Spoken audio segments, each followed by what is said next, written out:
Hey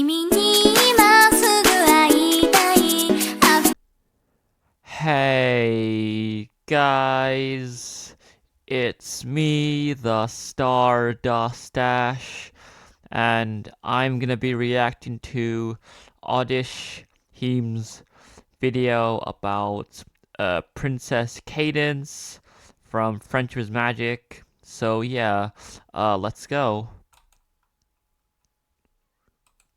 I've been a fan of My Little Pony since all the way back, somewhere between 2012 and 2013.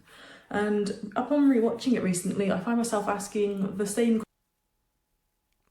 I like how she has, the power pony place behind her. That's really cool. I want to find that, but it's not easy to get, and plus, it's it's probably gonna chart.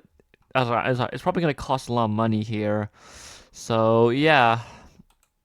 Question I was asking all those years ago when watching the show. Princess Inamore Cadenza? Who in the hoof is that? Princess Cadence, introduced in Season 2's A Canterlot Wedding two-parter finale. She's one of the 4 Alicorn princesses of Equestria, and she's also Twilight's sister-in-law. Despite being such a big part of Twilight's life, it feels like we never really see her. However, she only features in about a dozen of the show's 221 episodes. I've seen discussion boards and forums refer to her as barely a character and just there to sell toys. This feels kind of unfair, as I'm maybe being biased, but I'm a really big Cadence fan myself. But also I do see how... Same. I'm also a fan of Cadence as well. I think she's my favorite Alicorn princess out of Princess sorry, my bad. I mean, like, out of Twilight, Luna, and Celestia. I think Cadence is my favorite as well. People could come to this conclusion about her character. So today, let's take a deeper look at Cadence and who she is. In my opinion, she is one of the most mysterious characters in the show, despite being such a large presence. Her mere existence creates so many different questions, and her lack of development and utilisation within the series doesn't really answer a lot of the questions that we're given about her. A lot of questions I find myself thinking about during the course of the show is, how on earth did an Alicorn princess end up as a babysitter? And why is her daughter the world's first naturally occurring Alicorn birth? Where did she even come from in the first place? Is she immortal, like the other 3 princesses are kind of implied to be? And what implications does this create for her family if that's the case? We can gather a little bit of information about Cadence through watching the episodes that she features in. In A Canterlot Wedding, her first appearance, we learn that she has a really long history with Twilight and has known her since childhood. We see that she is someone that Twilight really holds in high regards and is excited for her to become sisters-in-law with. The show never really goes into why or how Cadence became Twilight's babysitter as a child. Could she have been picked by Celestia for the job, considering Twilight was Celestia's most important student? We never really get an answer for this within canon. She appears again the following episode 2-parters, The Crystal Empire. In this episode, we learn that her magic is somehow linked to the crystal heart of the Crystal Empire, and that it's her duty to spread love across the land and give the ponies hope. In this episode, she proves herself once again to be really tough and determined, as she did in the previous episode. We see her never giving up for the sake of her subjects. She refuses to rest and give up using her magic, and she works herself to the brink of exhaustion. In Season 4's Princess Twilight Sparkle, she makes an appearance to give Twilight some words of encouragement and advice as she becomes princess. It's not a huge role in the episode, but she does get to do an amazing part in one of the most popular songs in the franchise. Her next appearance is in Season 4's Freeze a Crowd. She also appears in the finale, Twilight's Kingdom. Neither of these episodes really give away too much about her. However, in Freeze a Crowd, we do get to see more of her than we've seen in the past. This episode still feels like wasted potential to me, as it doesn't do too much service to her character, but we do get some little fun tidbits about her. This is the first time we've really seen her doing something outside of her royal life. They really hammer into the fact that her and Twilight are sister-in-laws in this episode, which I think is quite nice. This episode really reinforces how close the two of them are and how much Cadence cares for Twilight. In this episode, we also see that she seems to have a genuine interest in Starsworld the Bearded and his history. However, they don't really do anything more with this in the episode, as their trip to the exhibit is very rudely interrupted.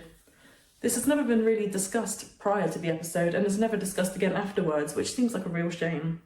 In this episode, she also talks about how dull and quiet and peaceful her life as a princess in the Crystal Empire is, and how much she wants some excitement and adventure. In the following season,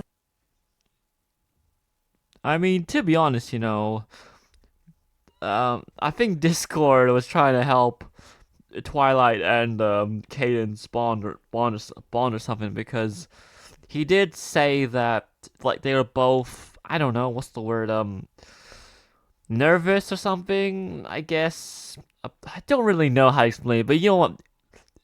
But you know what I mean, obviously, because like Discord, it is about Discord sometimes. He's someone you can trust, but you can't trust like at the same time. So yeah. she plays a slightly more active role, but is still not seen a lot. It's revealed that she's having a royal baby, and when the royal baby is revealed, we see a little bit more of Cadence. She works herself really hard, and most of her appearances see her as a very tired, busy mother. She doesn't get an episode truly focused on her still, but we do get to see that she's maturing and becoming wiser as she becomes a mother. In Zeppelin, Sweet Zeppelin, we really see some of this. She comforts Twilight and gives her some advice. In all of her appearances, she continues to work her hardest no matter what for the sake of other people. It feels like she can't really catch a break sometimes. The show never dives into Cadence's past, and we don't really get any clues about it. However, there are some sources outside of the show that do give us a little peek into what her past could have been like. In the IDW comics, issues 11 and 12, we get to see a little bit of Cadence's past, and the story of how she and Shining Armour met and fell in love. It's kind of unfortunate that these were contained exclusively to the comics because I think they're really neat little backstories and they characterise them a lot more than the show does. I think it could have also made for a really good episode of the show, and it could have contextualised the royal wedding episode a bit more. The comics explain that during their school times, Cadence was really popular and loved by everyone, while Shining Armour was not as much so.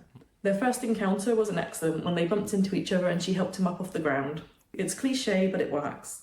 Shining Armour fell in love with her immediately after this encounter, and she liked him too. However, due to her popularity, this wasn't so straightforward. As Twilight's babysitter, she confides in Twilight that she has feelings for Shining Armour, and Twilight is determined to help the two get together. The school's fall formal is coming up, so Cadence wants to go with Shining Armour. However, because she's so popular, she gets pressured into going with one of the more popular ponies. She finds his advances hard to reject since he's so pushy. In the end, she's able to ditch him for Shining Armour. These comics are hard to come across, but they are really cute and really fun to read. The comics don't give away too much more about Cadence, but there are the chapter books. These are a collection of storybooks aimed at young readers, and they give away some little details of the show that aren't really discussed within the cartoon, but it's implied that they are canon. We learn a lot about Cadence in the one titled Twilight Sparkle and the Crystal Heart Spell. This one is set in between seasons 3 and 4 when Twilight is coming to terms with becoming a princess and what it really means for her. I think I actually might have owned this book when I was younger, so as I'm reading up on it online, it does seem really familiar, and I'm sure I remember having the little Twilight standee that came with it. As I already said, it can be debated whether or not these books are canon. However, Megan McCarthy, the show's head writer, had a lot of involvement with them, which leads us to believe that maybe they are canon. Another book in the series, Pinkie Pie and the Rockin' Pony Palooza Party, is referenced within the show. And thanks to Pinkie's connections organizing the Pony Palooza rock concert, we've got quite a lineup for the Helping Hooves Music Festival. This is another hint that these books could actually be canon, and with Megan McCarthy's influence on the books, it's kind of hard to argue with the facts that we're presented with inside them. Megan McCarthy has stated several times that the title of princess is something that you have to earn in Equestria, and it's not a royal family that you're born into. In Twilight Sparkle and the Crystal Heart Spell, we explore how Cadence became the princess and how she earned the title. It's a story of Cadence telling us how she was found as a baby Pegasus in a distant forest. We don't know exactly where this forest is, but this is something I'll come back to later. The abandoned baby Cadence was taken in by a village of earth ponies, and she used her magic to fill their lives with love and joy. However, there's a reclusive sorceress within the story called Prismia, and she was jealous of the villagers. She used a powerful necklace that amplified her evil to drain all the villagers of all their love, causing them to become distraught and falling into despair. This is slightly reminiscent of Queen Chrysalis in A Canterlot Wedding. Cadence takes... She's still my favorite villain, by the way, but, I just want to point that out because I'm a Chrysalis fan, obviously, so yeah. upon herself to defeat Prismia with her powers of love and reform the villain. Cadence actually defeats Prismia with the very magic that Prismia had stolen from the village. As a result of this deed, Princess Celestia recognises her as a true princess and turns her into an alicorn and adopts her as her niece. A lot of official sources have backed up the fact that Cadence is Celestia's niece, and this is something I was really surprised to learn back in the day. When I was researching for this video, it did confuse me a little bit seeing her listed as Celestia's niece, but it's something that when I'm thinking about it a bit more, I do remember talking about when I was younger. Just a few of the sources that back up the fact that Cadence is a niece include the New York Times adverts, the iTunes, Hubworld and Netflix summaries of A Canterlot Wedding, the back cover of the DVD, and the homepage of Treehouse TV's website. Carrying on about the Twilight Sparkle and the Crystal Heart spell book, the book also focuses upon Cadence trying to give Twilight some guidance as she becomes princess. She explains that she faced the same anxieties when she first became a princess, and she gives Twilight a magical necklace to wear that she had also once worn. This necklace seems to be one very similar to the one that Prismia had worn. It has the power to amplify either negative or positive emotions, but as Twilight feels more negative emotions throughout the story, she becomes more and more corrupted by her doubt. The book's story mainly focuses on this, but we get a few more interesting tidbits from it. We learn that Princess Celestia had taught Princess Cadence the Crystal Heart spell when she first became a princess. This is an ancient spell that has the power to fulfill the destiny of any equestrian leader. The spell is not something that will be learned, but rather something that will reveal itself to the equestrian leader when they understand what their biggest challenge in their leadership will be. This is really high concept and confusing for something that's aimed at such small children. From the research I've done, I've kind of struggled to get my head around it, but we ball. I mean, yeah, there's a lot of things to, take here. Like, for example, Cadence being Celestia's niece, I guess. I didn't know that either for some reason. In Cadence's case with the spell, her biggest challenge would be trying to think for herself as well as thinking about her subjects. She always listened to other people's ideas and suggestions, but never really followed her own ideas. The spell appeared to her on the surface of a lake and helped her overcome this. Cadence gets a chapter book devoted to her called Cadence and the Spring Hearts Garden. This book once again tells us that she was a young Pegasus filly in her childhood. It also reinforces the fact that she defeated Prismia as a child. Those are really all the sources that go into Cadence's past, and interestingly, a lot of Cadence's character goes against Lauren Faust's wishes. Lauren Faust did have some input on Cadence's creation, however, she was never intended to be an Alicorn princess. Faust's wishes had always been for just Celestia and Luna to be the only Alicorn princesses. This is why Twilight becoming an Alicorn in Season 3 became so controversial later on. A lot of decisions regarding Cadence's story was made after Lauren Faust no longer was involved with the show. In 2016, Lauren Faust was asked at a Comic-Con panel, if Alicorns are made and not born, then how did Cadence get her wings at such a young age? Lauren Faust didn't really understand the question. She said, well, it doesn't make a lot of sense, does it? Again, in 2019, near the end of the show's run, Jim Miller, one of the executive producers, was asked a question about Cadence. It was at another Comic-Con panel, and he was asked, do we know why Cadence became an Alicorn, and was she a Pegasus or a unicorn beforehand? Interestingly, Jim Miller says that he doesn't know, and that the show's staff had never discussed the backstory. This could be down to the writers simply not being aware of the chapter books that discuss Cadence's backstory, or maybe the show writers didn't have much involvement with the chapter books. A lot of the statements and information given about Cadence seem to be really conflicting and don't answer a lot of my questions about her. It makes me really wonder how involved the staff were with her backstory and who took charge. Interestingly, at a 28... So basically, no one on Hasbro it took interest to this book or something. So yeah, laziness, am I right? 2018 San Diego Comic-Con, it was stated by one of the show's producers that Cadence was actually born in Vancouver. This occurred just a few months after one of the collectible card games had stated that she was born and raised in Canterlot, which, according to the sources that were already given about her backstory, we know isn't true. Vancouver is a location in the My Little Pony universe that hasn't really been touched upon much in the show. It's on the map in the official Gameloft tie-in game, but it's not somewhere you can actively travel to. In A Perfect Pair, we know that great-grandpa travels to Vancouver to start his own business and get away from the Apple family, but again, it's not a location that has a lot of bearing in the world.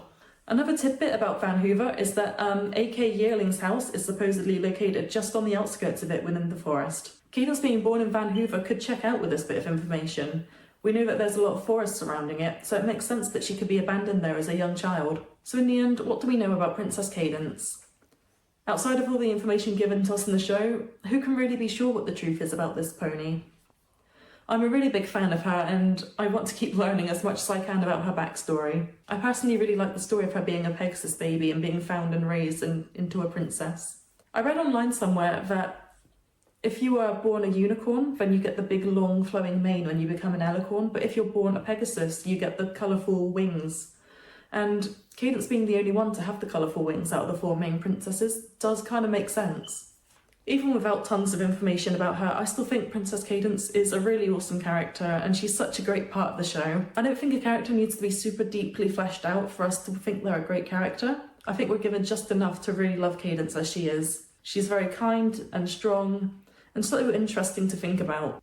I think the unanswered mystery surrounding Princess Cadence will keep me thinking about her for a really long time. And I think the more I think about it, maybe she's my favourite princess. Well, anyways, that was my reaction to what's his name again? Oddish Hime, Oddish Hime, what's his name? Oddish Hime's video about Princess Cadence, and yeah, there's a lot of things about her we don't know, but I guess we'll find out eventually at one point. But yeah, I'll see you guys next time. Bye.